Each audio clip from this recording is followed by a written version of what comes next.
May 1971, Israel and Egypt are in the state of ongoing confrontation.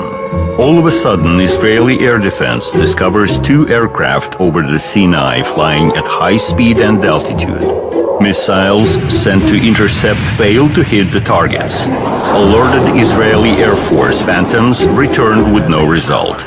The detected aircraft did not reveal any combat intentions and within minutes after an attempted attack over them, left the Sinai airspace. Those were the brand new Soviet reconnaissance planes. Curiosity is a natural human feature. First air balloons and then airplanes significantly expanded abilities to have this curiosity satisfied. But very soon careless curiosity gave way to mercantile interest. Indeed, in the time of war, flying above, one can have a bird's view on the entire position and sometimes of the intentions of the enemy. Air balloons were the pioneers of reconnaissance aviation. The Russian army used them already in 1904 in the war against Japan. However, after a short while they gave way to aircraft, mobile and less vulnerable to the ground fire.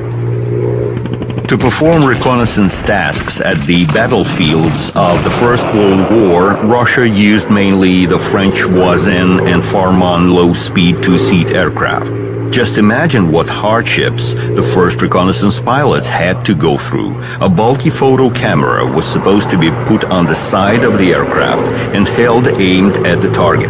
Aerial photographing means photographing of the land surface from flying aeronautic objects or aircraft. The airflow was hitting and throwing the lightweight plywood fabric-covered plane like an autumn leaf. Therefore, the use of the heavyweight Ilya Muromets aircraft for the purposes of the long-range reconnaissance was deemed rather helpful. The most striking episode of the reconnaissance work was photographing of the Austrian-Hungarian positions during the preparation for one of the most important operations of that war, the Brusilov breakthrough.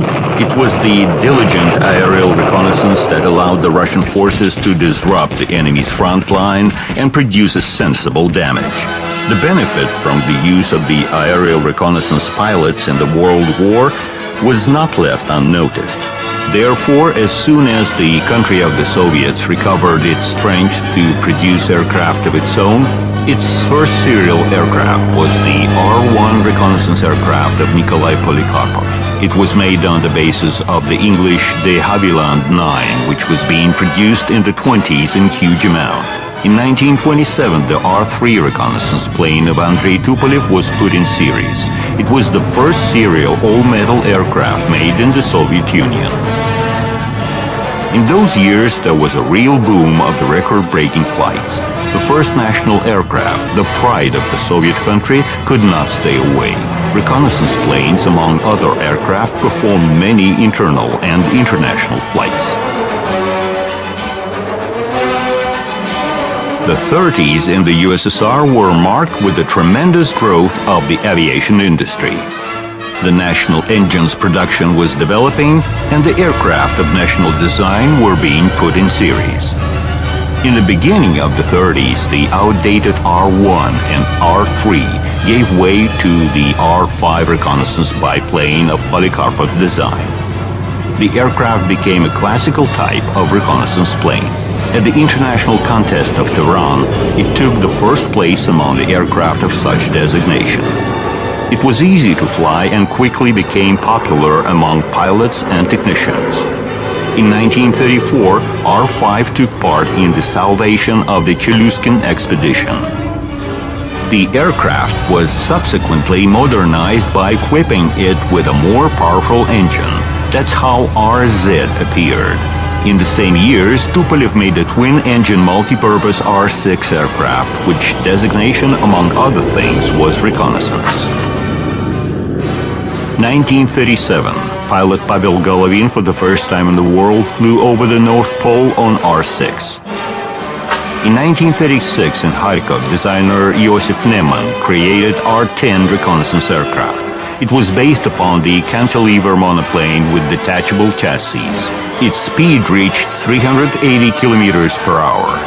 It was in full compliance with its time. The aircraft was put into serial production. Reconnaissance at sea borders was carried out by the flying boats MBR-2 constructed under the supervision of Georgy Beriev. A flying boat was constructed in Moscow under the supervision of Georgy Beriev aimed at the sea border protection. The aircraft was identified as MBR-2. Note that all reconnaissance planes on service in the Red Army at that time were capable of performing only close-range reconnaissance in the frontline zone. On the other hand, the Soviet military doctrine of that time assumed that the enemy will be destroyed with the help of heavy bombers acting in the enemy's deep rear.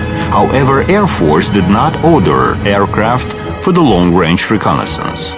For example, the qualities of the world-known AN-T-25, which could have become a good long-range reconnaissance plane, remained unclaimed. All issues with respect to the armed forces development were being resolved not in the course of the theoretical discussions, but through directives from above. In March 1939, speaking at a party congress, Defense Minister Voroshilov stated that together with the general quantitative growth of the air fleet, the light bombing, attack and reconnaissance aviation was reduced twofold. Return to reality from the underestimation of reconnaissance happened quick enough, already after the first real test. In the Soviet-Finnish War, which started in the end of 1939, the Soviet forces, unsecured by the aerial reconnaissance, suffered huge losses from the smaller Finnish army. Entire divisions got into encirclements. Reconnaissance squadrons started to be immediately formed, equipped with the SB bomber, aircraft which were not at all made for reconnaissance, but capable of staying in flight for quite a long time. Experience of this brief war, which ended in March 1940, showed that reconnaissance is one of the most important elements in the preparation and conduct of military operations. Structural reformation started in the Air Force. Among other things, aviation units were formed for the performance of various types of reconnaissance, including the long-range one. They were equipped with the R-10 and the SB reconnaissance planes. In 1941, the SB aircraft was regarded as a temporary measure. Although it has significant altitude and range, this bomber had a lot of deficiencies. The main among them was its minor armament. Those aircraft were supposed to be substituted by Yakovlev II and Yakovlev IV. However, in reality, the latter appeared to be even less capable than the SB and quickly left the stage. The Soviet reconnaissance aviation was caught unprepared for a big war. Germany, on the contrary, long before the intrusion, Luftwaffe reconnaissance aircraft performed accurate research of the near border regions of the USSR, offhandedly entering the airspace of this country. The real meaning of those flights became clear already in the first days of the war, when the German bombers destroyed a major amount of the Soviet aircraft, including reconnaissance planes located at the disclosed Soviet aerodromes. Therefore, data delivery on the troops' movements in the enemy's rear drastically reduced. The Red Army Command often hardly knew what kind of forces and in which directions were consolidated by the German army. In spite of the losses, reconnaissance crews worked day and night bringing information of the enemy, and thereafter everything depended on the work of the headquarters of the ground forces. Somewhere intelligence was quickly taken into account and troops were capable of countering the German troops' offensive. While in other places there was mistrust and intelligence was checked and rechecked, which in the quickly changing situation did not lead to success. In certain cases, commanders wanted to see only favorable reports, and if they did not comply with such willingness, they suspected occurrence of panic and threatened reconnaissance pilots with military tribunal. Aerial reconnaissance brings the most valuable and precise information. Aerial reconnaissance is a complicated and dangerous military art. Reconnoiter travels in the sky alone. He relies only upon himself. Hiding behind the clouds and using the sun as a cover, he comes from where no one expects him to come. He has just seconds at his disposal. Dashing over the target, he has to see everything, remember, take snapshots, and mark up the map. At that time, of all the aircraft suitable for such purposes, the most suitable was the Petlikov II frontline bomber. Understanding the importance of aerial reconnaissance, the Soviet command was intended to restore losses as quick as possible. However, by the beginning of 1942, the total amount of reconnaissance units in the Air Force of the Red Army, as well as the amount of trained crews, was still insufficient. The Petlikov II aircraft were insufficient even for the bomber units. Other types of aircraft started to be used for reconnaissance as well. For example, the Ilyushin-4 bomber, with photographing equipment installed, was turned into a fairly good long-range reconnaissance plane. During the Stalingrad battle, fighters used for the close-range visual reconnaissance and the Polikarpov II light bombers used for the night reconnaissance showed their best qualities. Looks like the Germans themselves taught the Red Army command how efficient aerial reconnaissance could be. Soviet soldiers knew for sure appearance of the frame, the German Focke-Wulf 189, over their positions did not mean anything good. The bombers flying after it would hit the targets with high precision. This aircraft had everything aimed at the most efficient performance of reconnaissance tasks, and first of all, the perfect overview from the cabin. Strong defensive armament and maneuverability made it a die-hard for the fighters. It was very difficult to hit the frame, and it was considered to be a big achievement among the Soviet pilots.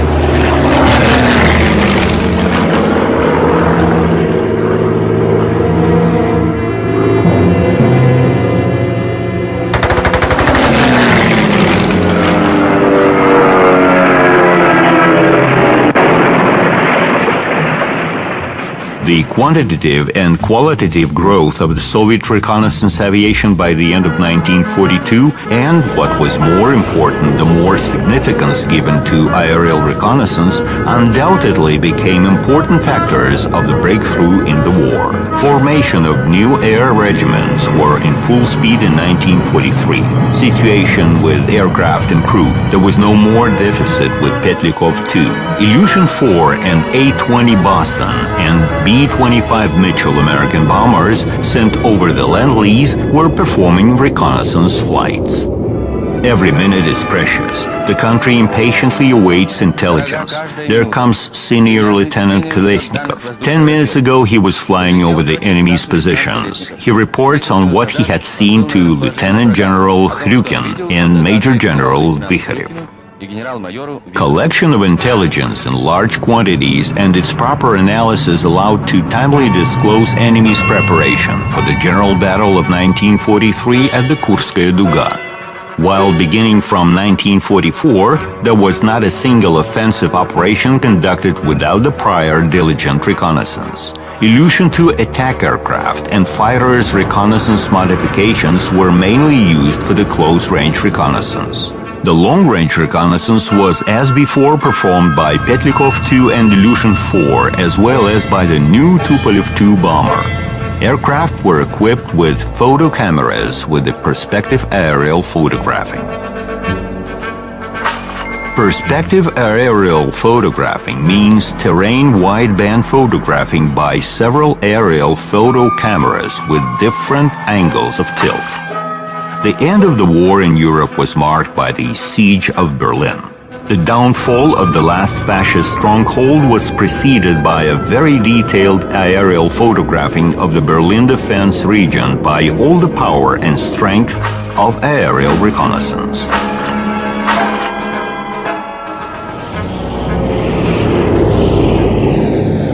There was no time for the development of new aircraft. All strength and efforts were thrown at the production of the A-bomb and means of its delivery. Sukhoi 12, a piston-engine reconnaissance and artillery fire spotter entering tests in 1947, was probably an exception. Its outlook definitely revealed signs of the German frame. However, jet aviation was more and more entering its rights, and the piston-engine Sukhoi 12, with its velocity of 500 kilometers per hour, was no more responding to the demands of the time. In the West, the first post-war years became the time of the reconnaissance aircraft violent development. Special attention was paid to the development of strategic reconnaissance. As a matter of fact, almost right after the Second World War, the former Allies entered the Cold War between themselves. The Soviet Union became an object of careful attention. The first post-war generation of the American reconnaissance aircraft was manufactured on the basis of the long-range piston-engine bombers and passenger aircraft. Those aircraft constantly flew along the USSR border trying to peep into its territory. Having understood that the Russians practically had no chance to intercept them, they started to fly deeper inside. The enemy was most of all interested in the regions where developments of the missiles and atomic weapons were on the way. It was a kind of a cat-and-mouse play in which reconnaissance aircraft attempted to escape interception thanks to their high speed and altitude. The end of the 40s was marked by the aviation transition toward jet engines. It was then when the first jet reconnaissance aircraft appeared in the USSR. MiG-15RBs, developed on the basis of a fighter, had nothing special, while Ilyushin-28R was a more serious aircraft, becoming the basis of the frontline reconnaissance aviation of the mid-50s. This bomber-based aircraft was capable of reaching up to 900 kilometers per hour and an altitude of 12,000 meters. Such characteristics for the time being were quite enough to escape modern fighters. Thanks to additional fuel tanks, the aircraft's flight range reached 3,150 kilometers. Ilyushin-28 reconnaissance aircraft were equipped with the most modern, as of the time, photo equipment, allowing to perform plan and perspective aerial photography. Subsequently, it was equipped with hardware for the electronic reconnaissance. Electronic reconnaissance is identification of the location, type, and designation of the radio-electronic means of the enemy on the basis of their parameters and emitted signal. The Ilyushin reconnaissance aircraft served no less than 10 years in the Russian Air Force. By the end of the 50s, the velocity of the aircraft significantly increased, going beyond the sound barrier, and Ilyushin-28 lost its actuality with respect to speed, altitude characteristics, and the reconnaissance equipment contents. The defense was no more a rescue from the fighters of the potential enemy, which arsenal by that time contained guided missiles. The militaries required a maneuverable and high-speed tactical reconnaissance aircraft. Development of such aircraft started at the Alexander Yakovlev's Design Bureau on the basis of Yakovlev-25 barraging interceptor. However, tests showed that Yakovlev's reconnaissance aircraft did not have any sufficient advantages over the Ilyushin's one. The issue was therefore limited to only 10 aircraft. Yakovlev was thinking of a more sophisticated, a supersonic aircraft. The aircraft was set in serial production in 1958 under an identification of Yakovlev-27R. Besides more advanced flight characteristics, equipment of this aircraft allowed to perform photographing at supersonic speed. While there were a lot of aircraft for the close-range reconnaissance, the problem of the long-range reconnaissance was resolved only with the appearance of the Tupolev 16 bomber. A long-range reconnaissance aircraft was made on its basis in two variants, for daytime and night reconnaissance, differing one from the other by the set of equipment. Pods with the radio-electronic equipment were suspended on the pylons under the wing, while photo cameras were put in the fuselage. Later, a detailed radio intelligence station was located in the same place. In the second half of the 50s, Tupolev 16R started to serve at the long-range reconnaissance regiments. They also served in the naval aviation. Unlike its onshore variants, the naval ones were equipped with a more powerful radar. It was in the Navy that such aircraft demonstrated its best qualities. Their main task was to look after the aircraft carrier groups of the probable enemy. Photos depicting the Soviet reconnaissance aircraft passing close to the American and British aircraft carriers could be often seen in the Western press of the 70s.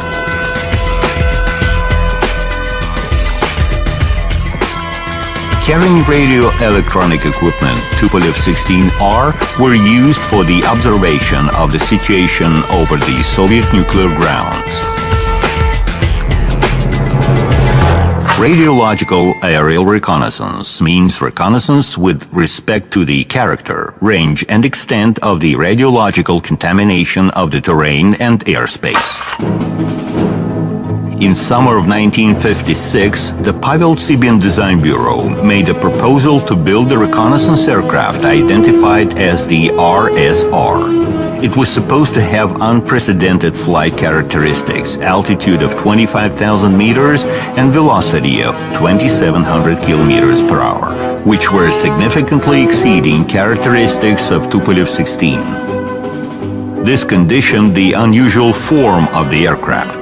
The extent of originality appeared such that from the beginning of the development of the construction and the onboard systems of natural-size flying model had to be built. The aircraft underwent flight tests in 1959. However, when it came to the issue of putting the aircraft in serial production, the state policy accent was shifted toward missiles and many prospective aircraft developments were closed. The fate of the new reconnaissance aircraft had no continuation. It is clear that for the task fulfillment, the reconnaissance aircraft must stay invulnerable. Designers of Tupolev 16R made an accent on the speed and defensive armament. The American Boeing company took the same path in the course of RB-47 development. However, there were other reconnaissance aircraft capable of climbing to an altitude unreachable for the interceptors. They were the ones high-altitude armless spy aircraft, which from the end of the 50s caused continuous headache to the USSR leadership. The most known among them were the American Lockheed U-2 and Martin RB-57, as well as the British Canberra. The widespread wing enabled them to fly at an altitude of over 20 kilometers. In the second half of the 50s, several hundred episodes of the USSR border crossing by the NATO spy aircraft were registered annually. On May 1, 1960, the cat-and-mouse play was brought to an unhappy end for the Americans. The U-2 spy aircraft, piloted by Francis Harry Powers, was brought down by Soviet missiles. Цель приближается. Азимут 330. Азимут 335.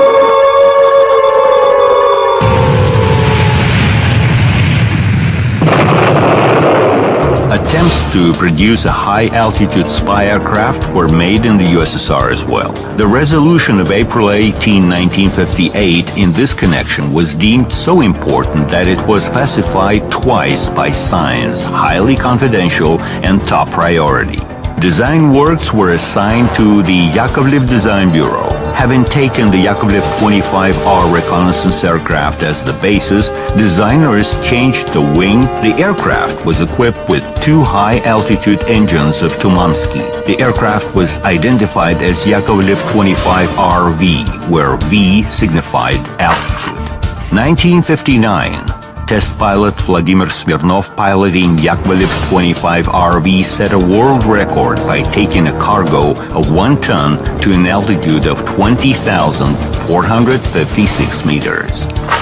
Interesting that the aircraft was planned to be armed with a gun. It was supposed to be taking down its foreign colleagues at an altitude of over 20 kilometers. The drifting air balloons were supposed to become the targets, the new means actively used at that time by Western intelligence. Subsequently, for the workout of the ground and airborne interception complexes based on Yakovlev 25RV, a high-altitude radio-guided target was developed.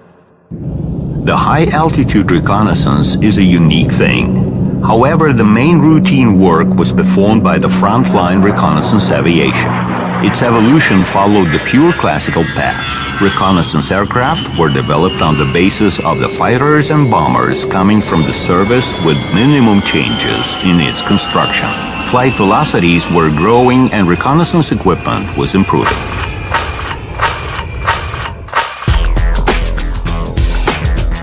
In the end of 1960, development of the Yakovlev 28R frontline reconnaissance aircraft started on the basis of the Yakovlev 28 supersonic bomber. The test sample construction was completed in 1962 and the first serial aircraft were issued in 1966. This aircraft turned to be the most successful among the Yakovlev 28 series. It had numerous modifications for the performance of highly specific tasks. Reconnaissance equipment of this aircraft included television cameras. Television aerial reconnaissance means collection of the data on the enemy with the help of a TV camera transmitting real-time information. One of the most successful fighters of the 60s, MiG-21, also had a reconnaissance version. Equipment was located under the fuselage in a compact suspended pod.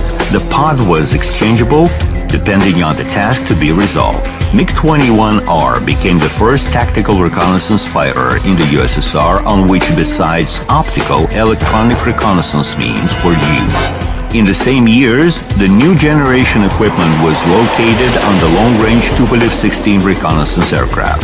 However, starting from the second half of the 60s, the altitude velocity characteristics of this aircraft became insufficient. In the long-range reconnaissance aviation, it was assumed to be substituted by Tupolev 22R supersonic aircraft. In practice, the new aircraft did not substitute but supplemented the Tupolev 16, and the aircraft of both types constituted the basis of the long-range reconnaissance aviation of the Soviet Union until the end of the 80s. The main task of Tupolev 22R was to exercise radio, electronic, and photo reconnaissance over the enemy's territory, as well as to track down naval units. This aircraft was being modernized throughout its entire service. New models appeared with a more updated equipment and expanded capabilities. For the range expansion, these aircraft were subsequently equipped with the in-flight refueling system. After the Caribbean crisis, the NATO Navy made its activity in the world white waters more active. Capabilities of the new long-range reconnaissance aircraft in service in the USSR were not always enough. Therefore, from the mid-60s, neutral waters patrolling tasks were assigned to Tupolev 95RC, a naval reconnaissance aircraft. The 180-ton aircraft with 4 powerful turboprop engines capable of staying in the air for over 20 hours was an ideal means of strategic reconnaissance. Based upon Tupolev 95 bomber, this aircraft was equipped with the most efficient at that time long-range reconnaissance and naval operational target detection system. Aerial operational target detection means data transmission of the nature, location, and activity of the target. Staying in continuous contact with a potential enemy, Tupolev 95RC could not help becoming a popular character with the Western press. The press called this aircraft the Eastern Express for its capability to quickly appear in practically any point of the world. Long-range aviation as well obtained a limited number of Tupolev 95MR version. Equipped with powerful photo cameras, this aircraft within 20 hours can photograph almost the entire territory of Western Europe.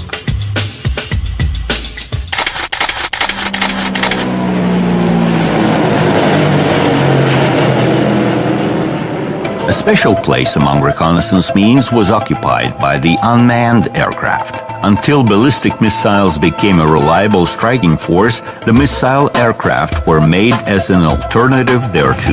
However, when the missiles obtained a full-fledged nuclear sword status, the missile aircraft immediately found a new job: reconnaissance.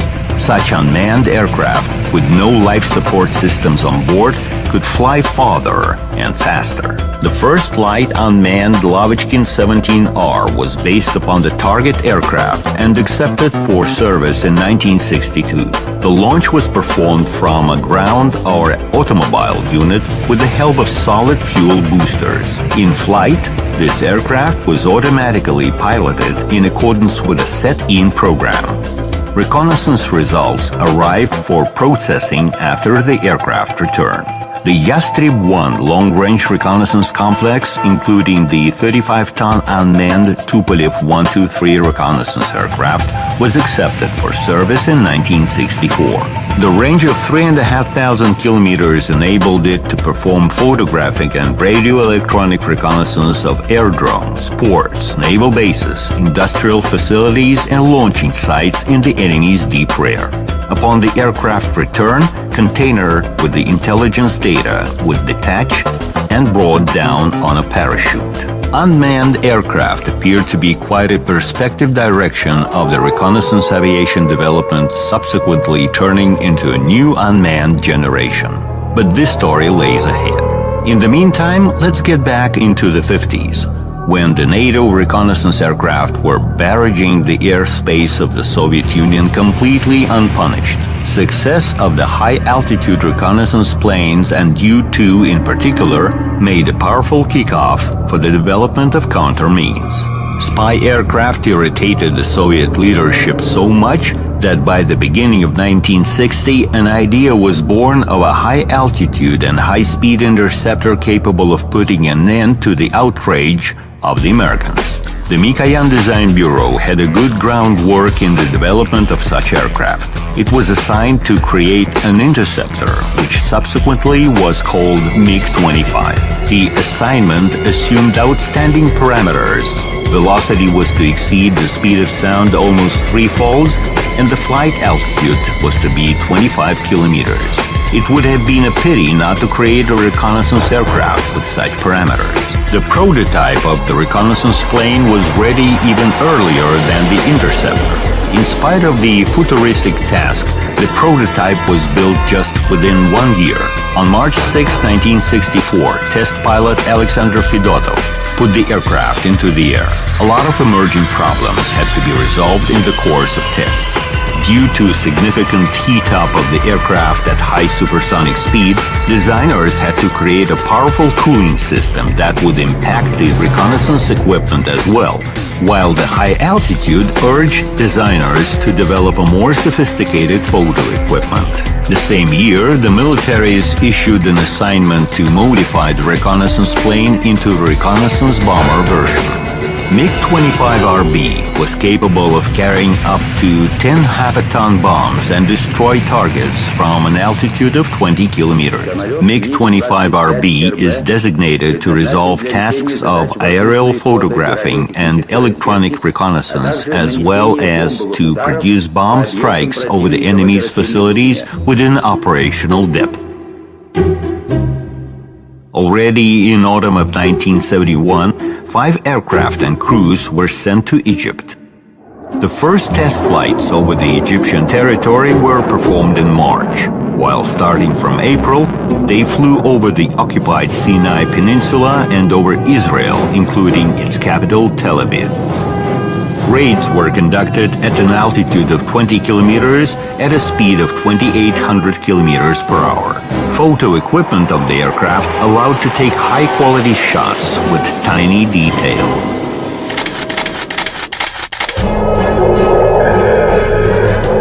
Several times, Phantoms were trying to intercept the MiGs, but they had no chance in catching up with the reconnaissance plane. Neither the Hawk air defense missile complex is in service at the Israeli army. In fact, with the creation of MiG-25, there started a new stage in the development of the Soviet aviation reconnaissance. It was on MiG-25R that the navigation equipment was based upon the digital computer equipment. Reconnaissance complex of the aircraft allowed to perform control over a large area, determine geographical coordinates of the target with high precision, and perform real-time data transfer. Potential of the MiG-25R construction enabled to use it as a basis for the development of numerous reconnaissance planes versions. They were entering service together with the upgrade of the reconnaissance equipment.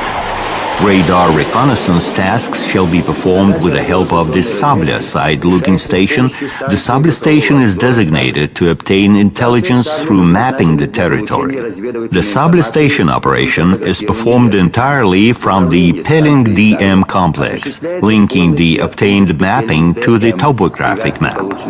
The Middle East events allowed to test the aircraft in real combat conditions.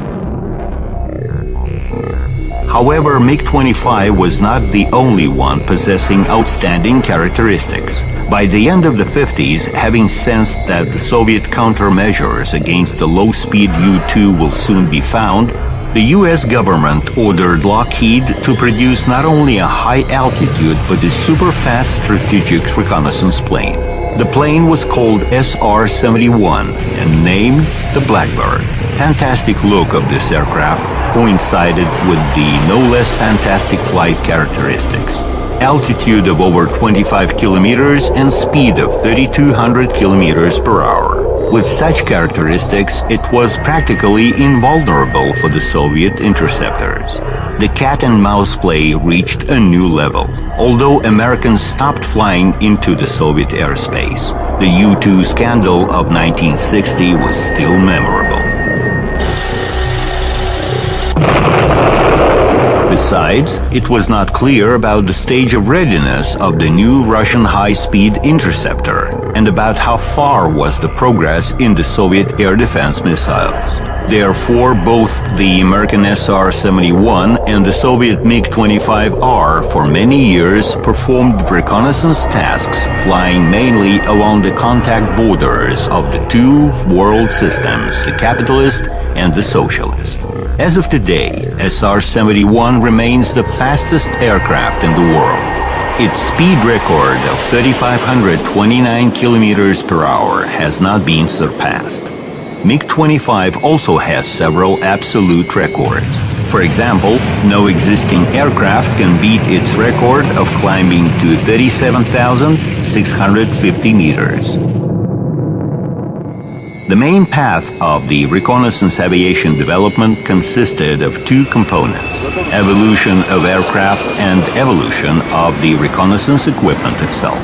As to the first component, this or that successful aircraft construction of other designations were taken to serve for reconnaissance purposes. For example, civil aircraft having one feature important for reconnaissance: a spacious fuselage to host equipment and operators, as well as significant flight endurance. Americans, for example, have developed a number of wide designation RC-135 reconnaissance planes on the basis of the passenger Boeing 707.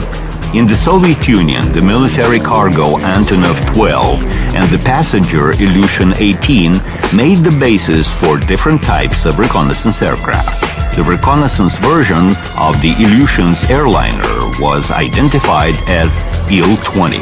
The civil Antonov 30 aircraft, which main designation was to perform mapping, could also be used as a military photo reconnoiter. Beginning from 1981, Antonov 30 was used in the military action in Afghanistan.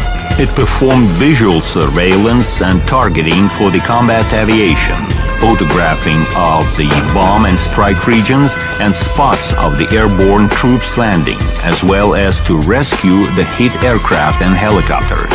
As before, for tactical reconnaissance, aircraft with minimum refurbishment were used. Thus, Sukhoi 17 M3R and 17 M4R, built on the basis of the fighter bombers of the end of the 70s, those aircraft proved their efficiency during the Afghan War. Another reconnaissance aircraft of the Sukhoi Design Bureau appeared in 1980, when at a certain loop of progress, both in the Soviet Union and in the West, there started development of the aircraft capable of performing combat tasks at low and critically low altitudes. At such flights, aircraft stood long unnoticed by the enemy's radars. With the appearance of the Sukhoi 24 frontline bomber adapted for the activities at low altitude, its reconnaissance modification Sukhoi 24 MR was developed. This aircraft can carry out tasks day and night in any weather in a wide range of altitudes and velocities under conditions of the enemy's radio-electronic jamming. All delivered and transmitted intelligence is used consistent with the navigating flight parameters. Another form of reconnaissance to which aviation had direct relation was the radar early warning. The radar early warning is detection of the flying aircraft and on-ground targets with the determination of their characteristics and coordinates at a distance of up to 1,000 kilometers. In the mid-50s, there emerged the problem of protecting the northern borders of the USSR, the direction of the most probable US attack. Construction of a network of ground radar stations within a short period of time at such a long range seemed unrealistic. The way out was in the establishment of the airborne radar surveillance. Work started in 1958. The aircraft development was assigned to the Tupolev Design Bureau. Tupolev 114 airliner with its voluminous fuselage was selected as the carrier. The antenna dimensions, conditioned by the signal power consumption, did not allow to locate it inside the aircraft. Therefore, it was mounted on top of the fuselage in a disc-shaped pancake cover of 11 meters in diameter. Radar operators' workplaces were equipped inside the aircraft. The early warning radar detection aircraft with the Liana complex was identified as Tupolev 126 and was accepted for service in April 1965. This aircraft provided for the reliable detection of the airborne targets coming at high and medium altitudes long before them approaching the missile launching range. The aircraft had an expanded onboard complex of means of communication and navigation, which provided for the data exchange with ground and vessels-based command posts. By the end of the 70s, the most acute problem was the detection of the cruise missiles, minor low-flying targets following the terrain shape at high speed. Tupolev 126 was incapable of resolving this kind of task. Beginning from 1984, the new A-50 aircraft started its service. It was developed on the basis of the Ilyushin-76 military cargo aircraft, which dimensions allowed to host the Shmel complex designated for the performance of the early radar control. Like its predecessor, A-50 carries a pancake with an antenna inside. Apart from detection, this aircraft serves as a means of navigation and operating management.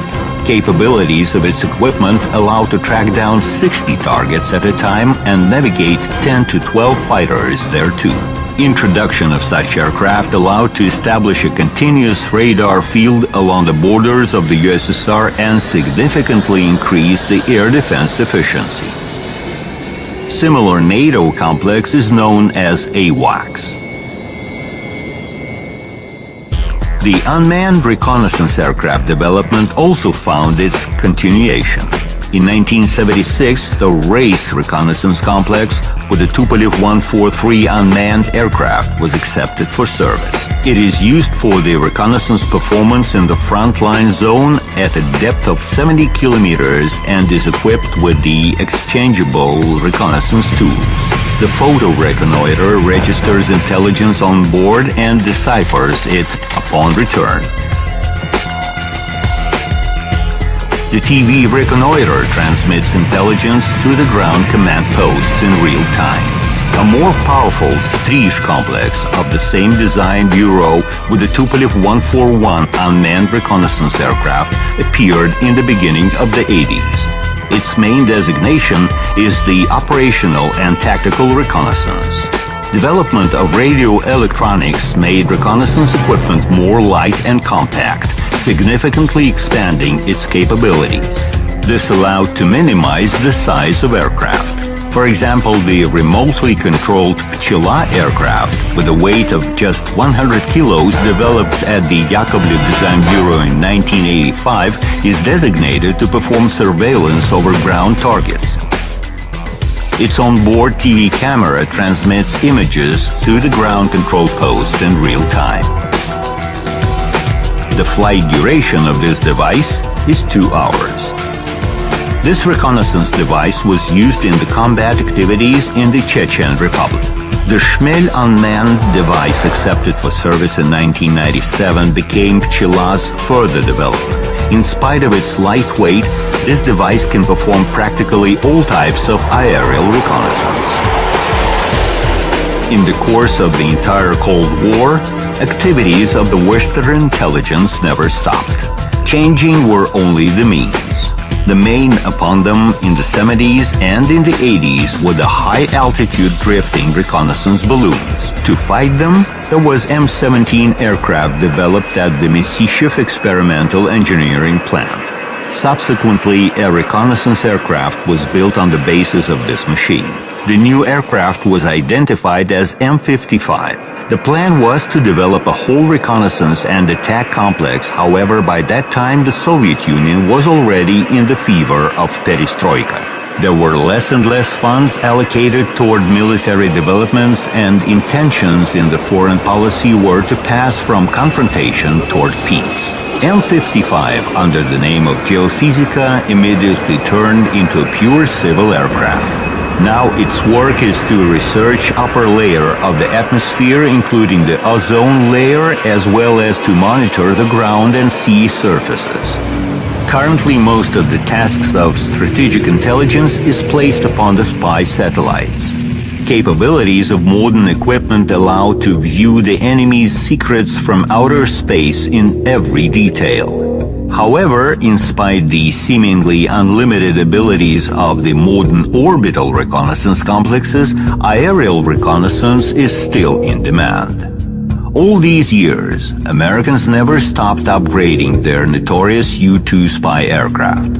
Its efficiency was increased by equipping it with more and more sophisticated reconnaissance devices. In 2003, a brand new unmanned aircraft, Global Hawk, was accepted for service in the U.S. Air Force. This flying robot performs the entire flight from takeoff to landing in an automatic mode and can spend 36 hours in the air, covering 22,000 kilometers.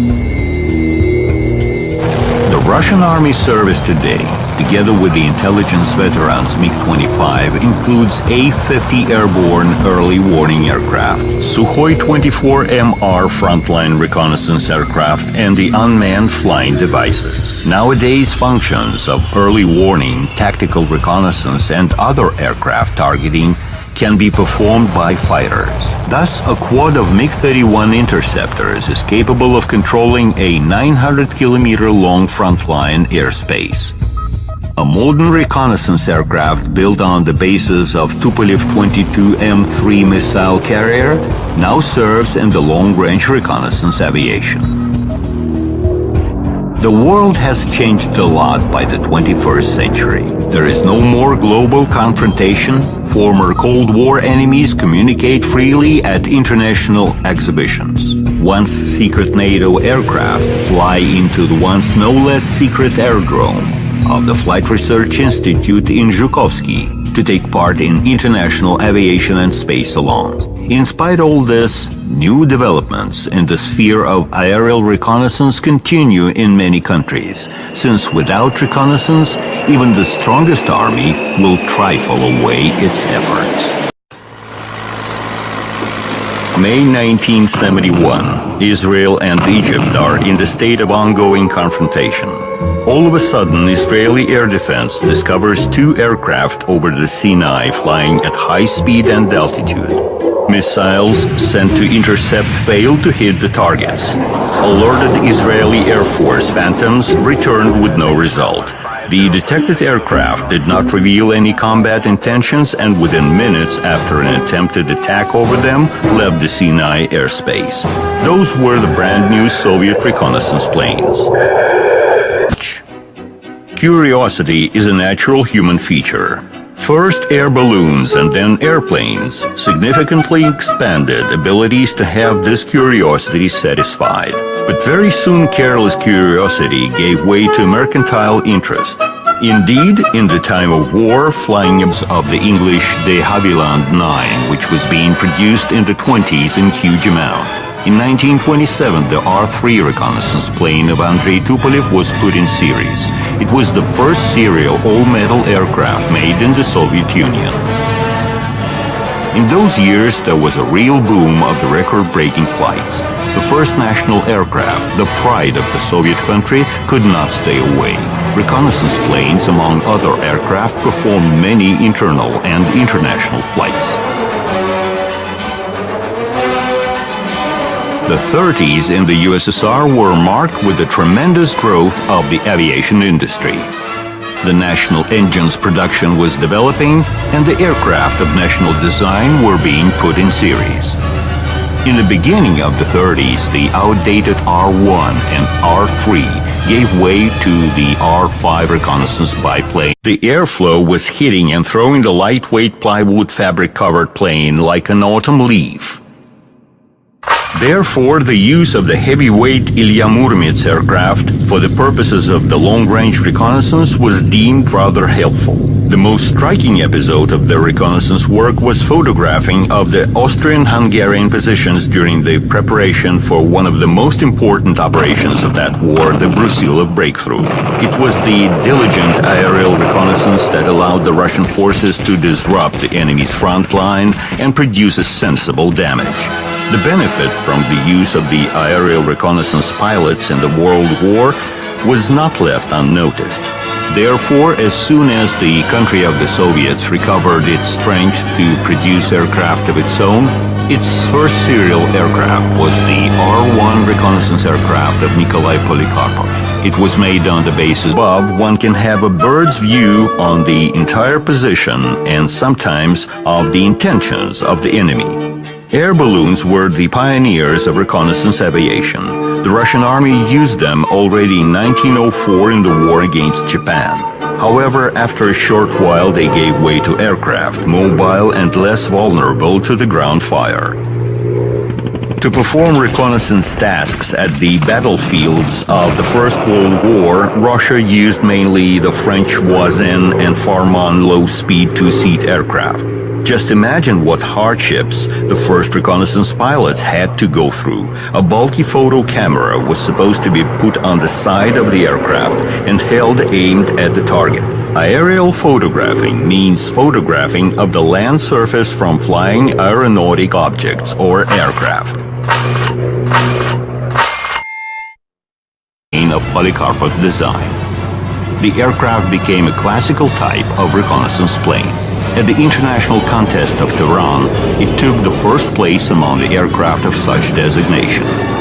It was easy to fly and quickly became popular among pilots and technicians. In 1934, R-5 took part in the salvation of the Cheluzkin expedition. The aircraft was subsequently modernized by equipping it with a more powerful engine. That's how RZ appeared. In the same years, Tupolev made a twin-engine multi-purpose R-6 aircraft, which designation, among other things, was reconnaissance. 1937, pilot Pavel Golovin for the first time in the world flew over the North Pole on R-6. In 1936, in Kharkov, designer Iosif Neman created R-10 reconnaissance